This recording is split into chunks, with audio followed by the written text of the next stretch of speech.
ಎಲ್ಲರಿಗೂ ನಮಸ್ಕಾರ.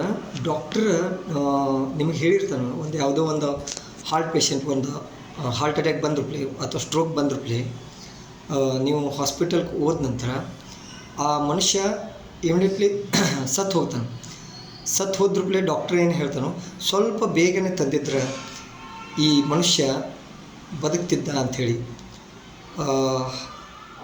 ಹಾಗಾದ್ರೆ ನೀವು ಅನ್ಬೋದು ಮನುಷ್ಯನಲ್ಲಿ ಅಥವಾ ಡಾಕ್ಟ್ರಿಗೆ ಅದು ನಮಗೆ ಹೆಂಗೆ ಗೊತ್ತಾಗೋದ್ರಿ ಇದು ಹಾರ್ಟ್ ಅಟ್ಯಾಕ್ ಇತ್ತು ಅಥವಾ ಇದು ಇಷ್ಟು ಸೀರಿಯಸ್ ಆಗಿ ಆಗ್ತದೆ ಅಂಥೇಳಿ ನಮಗೆ ಗೊತ್ತಿಲ್ಲ. ಹಾರ್ಟ್ ಅಟ್ಯಾಕ್ ಬರೋದು ನಮಗೇನು ಗೊತ್ತಿಲ್ಲ, ನಾವು ಹೆಂಗೆ ತಿಳ್ಕೊಳ್ಳೋದು ಈ ಪ್ರಶ್ನೆ ನಿಮಗೆ ಮೂಡ್ತದೆ. ಸಹಜ ಅದ, ಯಾರಿಗೆ ಹಾರ್ಟ್ ಯಾರಿಗೆ ಇವಾಗ ಏನಾಗ್ತದೋ ಗೊತ್ತಾಗಲ್ಲ, ಹೇಳಕ್ಕೆ ಬರೋಲ್ಲ.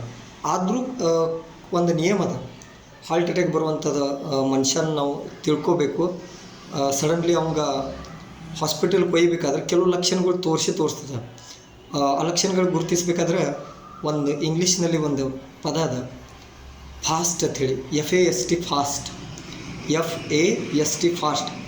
ಈ ಪದದ ಬಗ್ಗೆ ನಿಮ್ಗೆ ಗೊತ್ತಿತ್ತಂದ್ರೆ ನೀವು ಹಾರ್ಟ್ ಪೇಷಂಟನ್ನು 50% ನೀವು ಬದುಕಿಸ್ಬೋದು. ಅದೇನಂದ್ರೆ ಈಗ FAST ಫಾಸ್ಟ್ ಅಂದ್ರೆ ಎಫ್ ಅಂದ್ರೆ ಮನುಷ್ಯನ ಫೇಸ್ ನೋಡಬೇಕು ನೀವು. ಹಾರ್ಟ್ ಅಟ್ಯಾಕ್ ಬರುವಂಥ ಮನುಷ್ಯನ ಫೇಸ ಯಾವಾಗ ಹಾರ್ಟ್ ಅಟ್ಯಾಕ್ ಬರೋದಿರ್ತೈತಿಲ್ಲ ಅದ್ರ ಮುಂಚೆ ಆ ಮನುಷ್ಯನಿಗೆ ಏನಾಗ್ತದೆ ಅಂದ್ರೆ ಮುಖದ ಹಾವಭಾವ ಚೇಂಜ್ ಆಗ್ತದೆ, ಮುಖ ಎಲ್ಲ ಬೆವರ್ತದೆ, ಮುಖಕ್ಕೆಲ್ಲ ಬೆವರು ಬರ್ತದೆ. ಯಾಕಂದ್ರೆ ಒಳಗೆ ಉಸಿರುಗಟ್ಟಿದಂಗೆ ಆಗ್ತದೆ, ತಳಮಳ ಚಲೋ ಆಗ್ತದೆ. ಅವನ ಮುಖದೆಲ್ಲ ಏನು ವಾತಾವರಣ ಇರ್ತದಲ್ಲ ಅದು ಏಕ್ದಮ್ ಬಿಗಡಿಸ್ಬಿಡ್ತದೆ. ಮುಖ ಏಕ್ದಮ್ ಸಪ್ಪಗ ಸೀರಿಯಸ್ ಹಿಂಗಾಗಿರ್ತದೆ. ಆ ಮುಖದ ಲಕ್ಷಣ ನೋಡಬೇಕು. FAST ಫಾಸ್ಟ್ದಲ್ಲಿ ಎಫ್ ಅಂದರೆ ಫೇಸನ್ನು ಅಬ್ಸರ್ವೇಷನ್ ಮಾಡ್ಬೇಕು ನೀವು ಕ್ಲಿಯರಾಗಿ. ಅವ್ಗೆ ಉಸಿರುಗಟ್ಟಿದಂಗೆ ಮುಖದಲ್ಲಿ ಚೇಂಜಸ್ ಬರ್ತಾವೆ, ಅದನ್ನು ನೀವು ಅಬ್ಸರ್ವೇಷನ್ ಮಾಡಬೇಕು. ಇನ್ನು ಎಫ್ ಆದಮೇಲೆ ಎ ಅಂದ್ರೆ ಆರ್ಮ್ ಅಂದರೆ ಇವೇನು ಭುಜಗಳದಲ್ಲ, ಆ ಮನುಷ್ಯನ ಭುಜಗಳು ಸರಿಯಾಗಿ ಕೆಲಸ ಮಾಡೋಂಗಿಲ್ಲ. ಒಂದು ಭುಜ ಇಷ್ಟು ಎತ್ತರ, ಒಂದು ಭುಜ ಇಷ್ಟ, ಅಥವಾ ಒಂದು ಕೈ ಸರಿಯಾಗಿ ಎತ್ತಂಗಿಲ್ಲ, ಹಲ್ಚಲ್ ಅವಂದ ಪ್ರಾಪರ್ಲಿ ಆಗಂಗಿಲ್ಲ. ಅದೊಂದು ಎರಡನೇ ಲಕ್ಷಣ.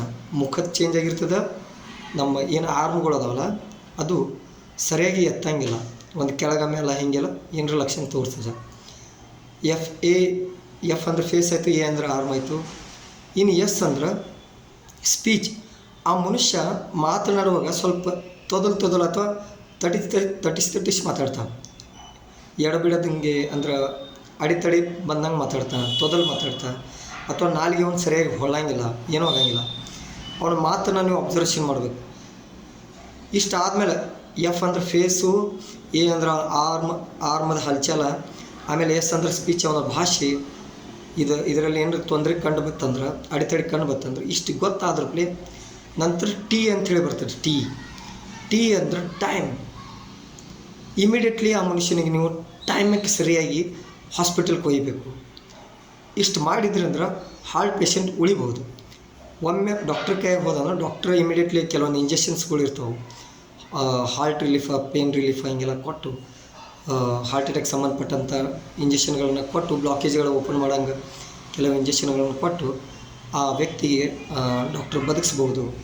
ಅದಕ್ಕಾಗಿ ಈಗ ಮ್ಯಾಕ್ಸಿಮಮ್ ಎಲ್ಲರಿಗೆ ಈ ಕೋವಿಡ್ ವ್ಯಾಕ್ಸಿನೇಷನ್ ಅತಿಯಾಗಿ ತೆಗೆದುಕೊಂಡಿರ್ತಾರೋ ಅಥವಾ ಅತಿಯಾಗಿ ಹೈ ಡೋಸಸ್ಗಳನ್ನು ತೆಗೆದುಕೊಂಡಿರ್ತಾರೋ.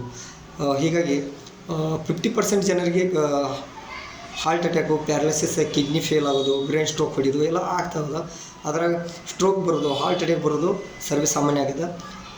ಅದಕ್ಕಾಗಿ ವ್ಯಕ್ತಿಯನ್ನು ಈ ರೋಗದಿಂದ ಉಳಿಸಬೇಕಾದ್ರೆ ತಾವು FAST ಫಾಸ್ಟ್ ಈ ಒಂದು ಫಾರ್ಮುಲನ್ನು ನೆನಪಿಟ್ಕೋಬೇಕು. ಧನ್ಯವಾದಗಳು.